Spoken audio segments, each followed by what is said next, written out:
Vandeberg here, and today instead of a traditional workout, we're going to spend some time working on form and technique, specifically for the Les Mills bar format.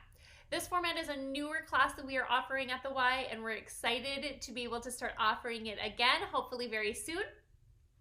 So what you're going to see today is just really diving into the technique and the vocabulary that we use in the Les Mills bar format. Now this format is a little bit different than your traditional freestyle bar class or your Pilates based bar class. This one is actually a lot more ballet focused. So you're gonna hear ballet words, the French words for the ballet positions, and see some technique that you maybe wouldn't see in some of the other bar formats or any other classes that we offer. The moves and the techniques that I show you today are ones that you can expect to see in all of your Les Mills bar classes. So let's get moving. First, we're going to start with what we're going to call foundational posture. So what I want you to do is brace strongly through your abs, roll the shoulders back and down, and then draw the tailbone slightly underneath you. So side profile, I'm going to take the tailbone, lengthen through the low back, and let the tailbone point to the floor. Okay, so occasionally you'll hear us call this a ballet tuck. So I don't want to see a tuck that's going to lead to some poor posture.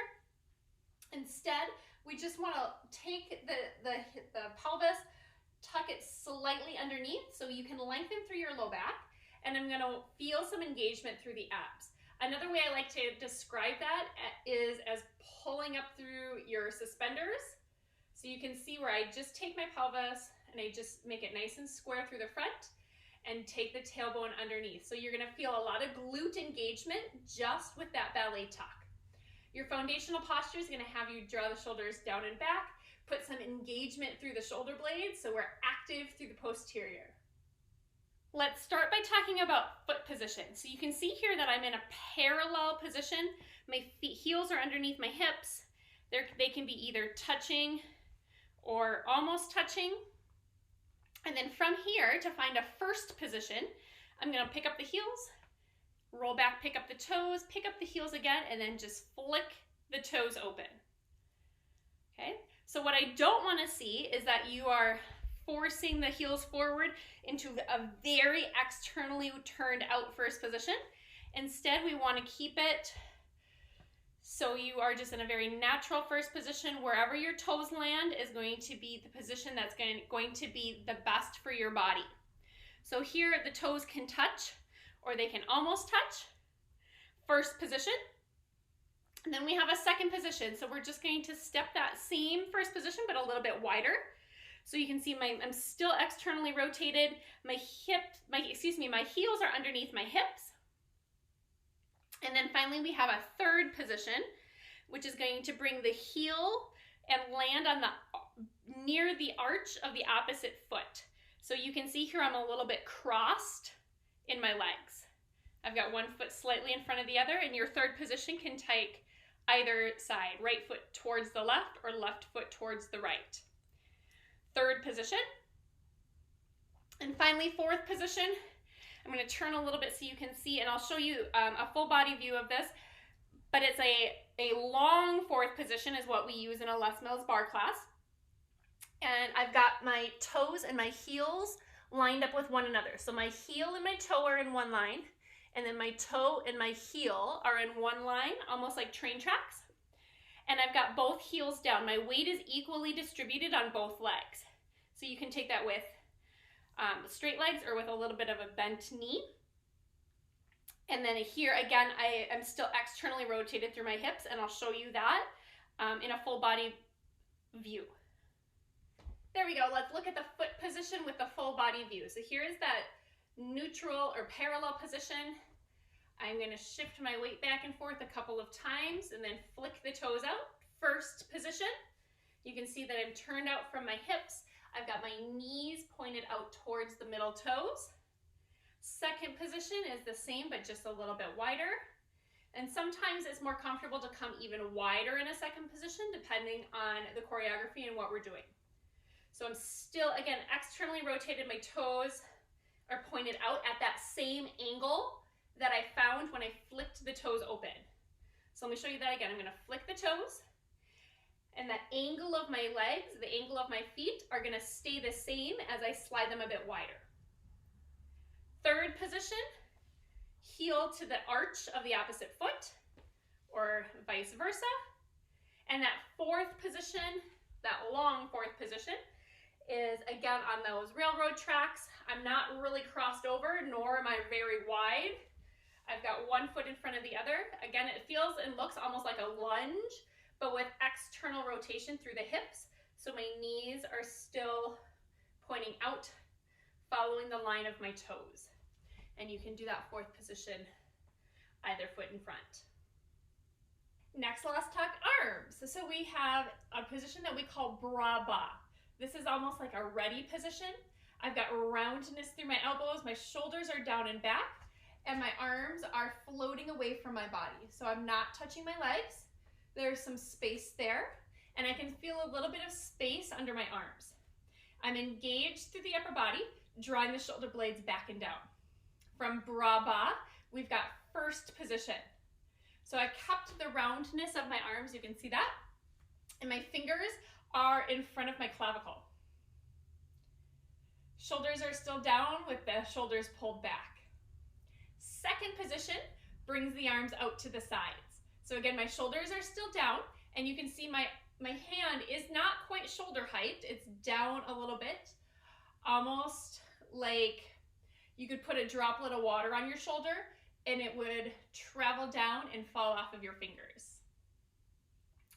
Then we have fifth position, where we bring that same roundness to the arms, but they're overhead. You can see that the hands are slightly in front of the body. They're not directly overhead. So we keep them in front almost so you could see your fingertips out of your periphery, out of the corner of your eye. Shoulders are still down and back, and we keep, again, that soft elbow.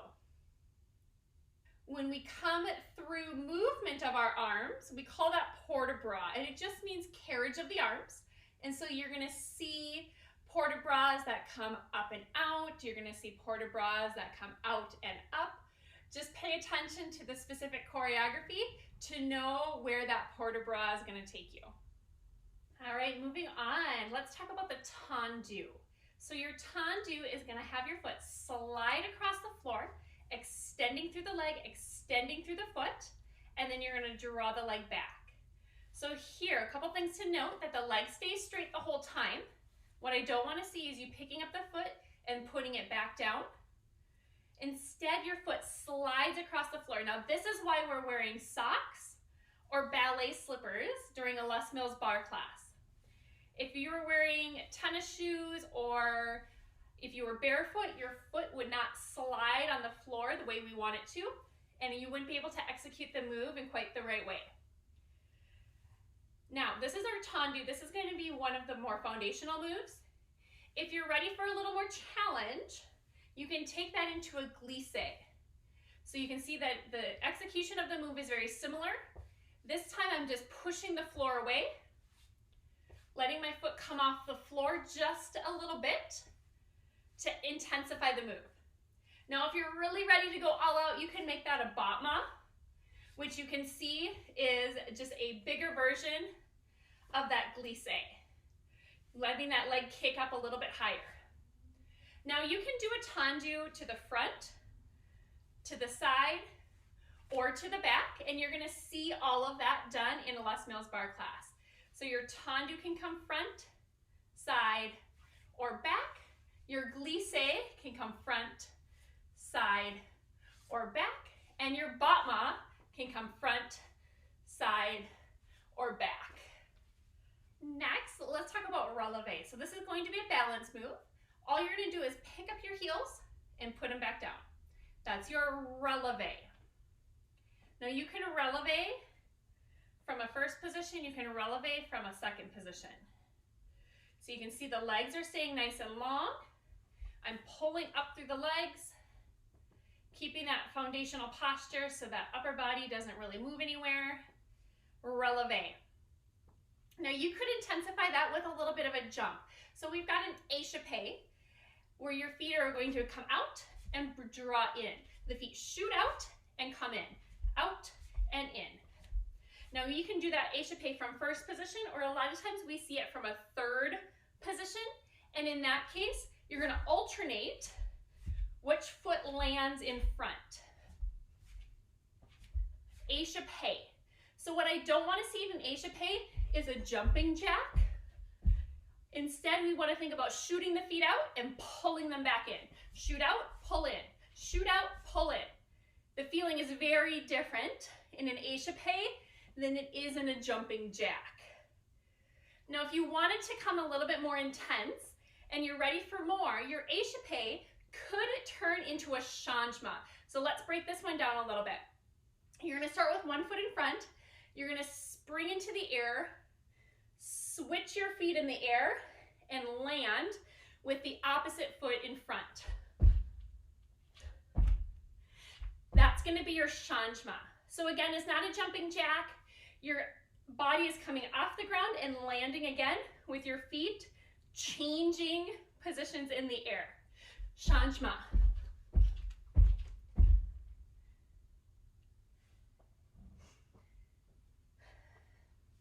The changement is an advanced move. So when you come into some choreography, the relevé is going to be your foundational move. The Echappé is a bit more advanced, and that changement is going to be the most advanced.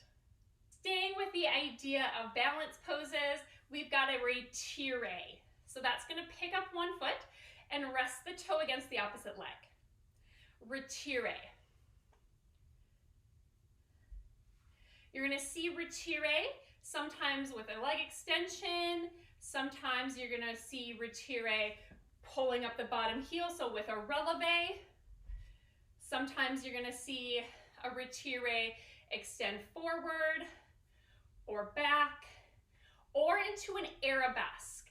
So your arabesque, I'm going to turn to the side so you can see, is going to be a turned out bottom leg, a turned out upper leg, and an extension behind your body.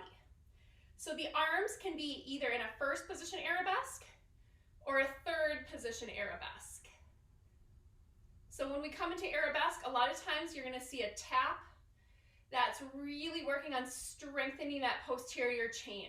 You want to think about keeping the upper body very still, so it's not this. Up and lifted with the upper body and just squeezing through the glutes and the back of the body to get that leg to move up and down. In an arabesque, you also want to watch that the upper body is not coming forward. Okay, the upper body stays where it is, just the leg lifts. And that leg can lift as low or as high as it feels good for you. Sticking with that idea of an arabesque, we also have a move called a fondu. So fondu, a lot of times we think of dipping food into like melted cheese or melted chocolate. Fondu simply means to melt. So here in an arabesque, I'm going to melt by bending my standing leg.